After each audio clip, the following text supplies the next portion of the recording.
ரோஹிணி வந்து ஷோரூமில் இருக்காங்க. அப்போ மனோஜ் அவங்களும் பேசிகிட்டு இருக்காங்க. அப்போ ரோஹிணியோட ஃபோன் அடிக்குது. ஃபோனை எடுத்து பார்த்தா சிட்டி தான் கால் பண்ணியிருக்கான். ஃபோனை எடுத்துட்டு அப்படியே நைஸாக அந்த பக்கம் வந்து பேசுகிறாங்க. என்ன சொல்லுங்க அப்படின்னு சொல்லி கேட்கும்போது, என்ன ரோஹிணி மேடம் நீங்கள் பாட்டுக்கு உங்கள் சௌரியத்துக்கு இருக்கீங்க, அந்த பிஏ வந்து இப்போ அப்போன்னு சொல்லி எடுத்துக்கிட்டு இருக்கான், அவன் மட்டும் செத்து போயிட்டானா பாடியை கொண்டு வந்து உங்கள் வீட்டு முன்னால் வச்சுட்டு நான் வெளியூருக்கு எங்காவது எஸ்கேப் ஆயிடுவேன் அப்படின்னு சொல்லி சிட்டி சொல்கிறான். சரி சரி, நான் பணத்தை அரேஞ்ச் பண்ணிட்டு சீக்கிரமாக இன்னைக்கே கொண்டு வந்து கொடுக்குறேன், நீங்கள் ஃபோனை வைங்க அப்படின்னு சொல்லிட்டு அவசர அவசரமாக போகிறாங்க.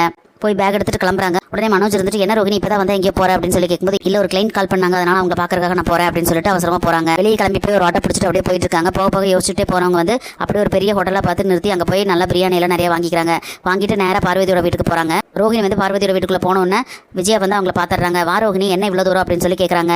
உடனே பார்வதி இருந்துட்டு, என்னமா ரோஹிணி கையில எல்லாம் ஒரே பெரிய பார்சலா இருக்கு அப்படின்னு சொல்லி கேட்கவும், இல்ல ஆண்டி உங்க ஏரியா பக்கத்துல தான் ஒரு கிளைண்ட் என்ன கூப்பிட்டுருந்தாங்க, அந்த வேலையெல்லாம் முடிஞ்சிருச்சு, அந்த கிளைண்ட் வந்து ஸ்பெஷலா பிரியாணி எல்லாம் ஆர்டர் பண்ணியிருந்தாங்க, அது எனக்கு கொடுத்தாங்க, ஆண்டியும் இங்கே தானே இருப்பாங்க, அதனால நம்ம 3 பேரும் சேர்ந்து சாப்பிடலாம்னு சொல்லிட்டு இங்கே எடுத்துட்டு வந்துட்டேன் அப்படின்னு சொல்லி ரோஹிணி சொல்றாங்க. அதை கேட்டோன்னா விஜயா இருந்துட்டு, பாத்தியா பார்வதி, ரோஹிணிக்கு என் மேலே எவ்வளோ பாசம்னு சொல்லிட்டு தான் மட்டும் வச்சு சாப்பிடலாம்னு இல்லாம நான் இங்கே தான் இருப்பேன்னு தெரிஞ்சுக்கிட்டு உனக்கு எனக்கு சேர்த்து எப்படி கொண்டுட்டு வந்திருக்க பாத்தியா அப்படின்னு சொல்லி சொல்றாங்க.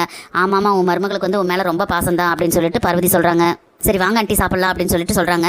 வா ரோஹிணி, நம்ம 3 பேருமே சாப்பிடலாம் அப்படின்னு சொல்லி விஜயா சொல்றாங்க. நீங்க 2 பேரும் உட்காருங்க ஆண்டி, நான் உங்களுக்கு எடுத்து வச்சுட்டு நான் சாப்பிட்றேன் அப்படின்னு சொல்லிட்டு அவங்க 2 பேருக்கு பிரியாணி எல்லாம் எடுத்து கொடுக்குறாங்க.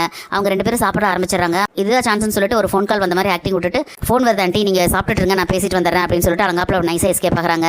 அவங்க 2 பேரும் இன்ட்ரெஸ்டா பிரியாணி சாப்பிட்டு இருக்கிறத பார்த்துட்டு அலங்காப்பிலேயே பார்வதி ரூம்குள்ள போயிடுறாங்க ரோஹிணி. பார்வதி வந்து நேற்று ரோஹிணி கிட்ட காமிக்கும் போது சாவி எங்க வச்சாங்களோ அந்த இடத்துல கரெக்டாக சாவியை எடுத்துட்டு கப்போர்டை ஓப்பன் பண்ணி பணத்தை எடுத்துடுறாங்க. பணத்தை எடுத்துட்டு, அப்பாடா இந்த சிட்டியோட பிரச்சனை ஓஞ்சுது, இந்த பணத்தை கொடுத்து அவன் வாய் அடைச்சிடணும் அப்படின்னு சொல்லிட்டு அப்படியே அந்த பணத்தை எடுத்து பேக்குள்ள வச்சுட்டு அப்படியே வெளியே போறாங்க. ஒண்ணுமே தெரியாத மாதிரி. ஒரு தப்பை மறைக்கிறதுக்காக இன்னொரு தப்புன்னு சொல்லிட்டு மேலும் மேலும் இந்த ரோஹிணி தப்பு பண்ணிக்கிட்டே இருக்காங்க. இவங்க எப்பதான் மாட்ட போறாங்கன்னு தெரியல. இனி என்னெல்லாம் நடக்க போகுதுன்னு சொல்லி நம்ம பொறுத்து இருந்து பார்க்கலாம் ஃப்ரெண்ட்ஸ். நம்ம வீடியோ பிடிச்சிருந்தா லைக் பண்ணி சப்ஸ்கிரைப் பண்ணுங்க. தேங்க்யூ.